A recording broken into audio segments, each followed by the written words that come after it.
This is going to be an interesting story with of course some DIY and technical content.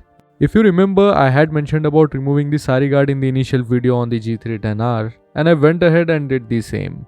But the twist came where I had to modify and fix it back on the motorcycle. So before I explain that, let's catch up with the removal process, where we will start off with the two visible hex bolts on the saree guard. This motorcycle is full of hex bolts, so make sure you get a good set of Allen keys and hex sockets to work on it.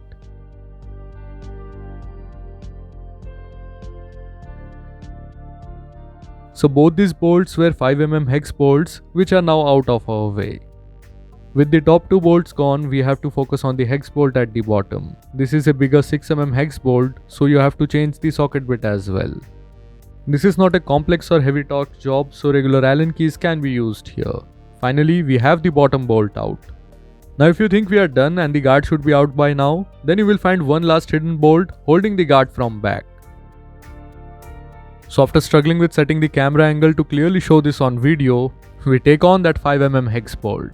And finally we have the guard out. Now this was the plan for the video and there was no requirement of saree guard for me as the 310R was used for solo rides. My mom had already commented about the pillion seat on the 310R which she felt was small and she never even bothered sitting on it. On the other hand, she likes the 200 and is very comfortable on it. She is also a big time dog lover and feeds stray animals during her evening walks. In one such time, she asked for my help to bring some food from home where the 310R was put on commission. On the return trip, she experienced the pillion seat on the 310R and surprisingly she liked it. In her words, the pillion seat height is lower than that of the 200 and the seat cushioning is really comfortable.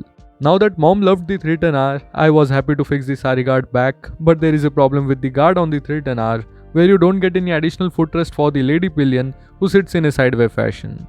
Although this was not a problem for me as I had solved this in my RTR 200 when back then TVS did not offer the same on it, where I took help of Honda Shine's footrest which was braced on the stock saree guard. This time I purchased an aftermarket footrest for the Hero Passion Pro, but sadly the bracing shop had closed down during the COVID and never revived. I really feel bad for the small enterprises that could not face the hit of the virus. I did not want to go ahead with gas welding on these thin hollow rods, hence arc welding with filler rod worked in my favor, that added strength to the structure with better penetration. Alternately, you can also weld a metal washer with a nut on the guard that will help you to bolt on the footrest. Next came the cosmetic makeover and the corrosion protection on the exposed weld joints. The weld joints were thoroughly cleaned where I used sandpaper and wire brush. I also realized that I must get some fine metal filing tool in my toolkit for this kind of jobs.